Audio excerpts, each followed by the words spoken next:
Hello and happy Monday. I hope everybody had a great weekend. This is going to be my last video here in Italy. It's been 51 days that I have been here, and tomorrow morning I start making my way home. Today it was raining, and so the clouds in the sky are just absolutely spectacular, and there's still some precipitation at the top of the mountains. This is always my best view. I've always enjoyed this view since I was a little girl, and I'm happy to have been able to share it with you. So thank you for those who have joined me along on this ride here. I just wanted to let you know that there's a lot of things that's happening both in Canada and in the US. The US Federal Reserve next week is going to be doing a rate announcement. And historically, in September, the Federal Reserve does not drop rates. But this year, we anticipate that they will be dropping rates either by a quarter point or even up to 0.5%, which would be interesting. However, the U.S. Federal Reserve has already started quantitative easing as they've been buying up treasuries and bonds. And so rates have been dropping in the U.S. as they have been in Canada. And I anticipate that towards the end of the year and well into spring, we're going to see rates dropping again.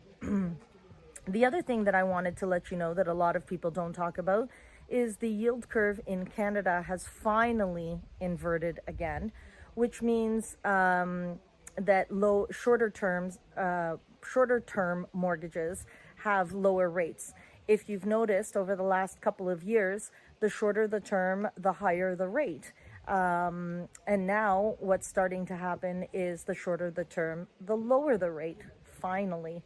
Well, this is good news for people who have existing mortgages and have some short-term planning that they want to do. This is great news for them. They're not going to be paying as high a price as people might have been over the last few years, and gives them the opportunity to prepare themselves or take a shorter term until they see rates drop a little bit more over the next coming year. This is also a great time for people to get qualified to purchase a home. There's a 15-month inventory in Toronto or in Ontario, and so there's a lot of houses to choose from. So getting your paperwork and documents in order is probably a great idea. And I wouldn't recommend getting a pre-approval rate hold, only because those rates are actually more expensive than the promo rates that are being offered. But one of the things that I like to do is make sure that people understand what their GDS TDS is.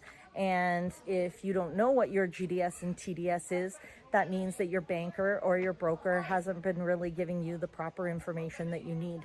So give me a call, and I'm more than happy to spend an hour and a half with you and go through all of those numbers with you and give you an entire workbook to make sure that you understand everything that it is that we're talking about. And that way, when the opportunity knocks, you're able to answer.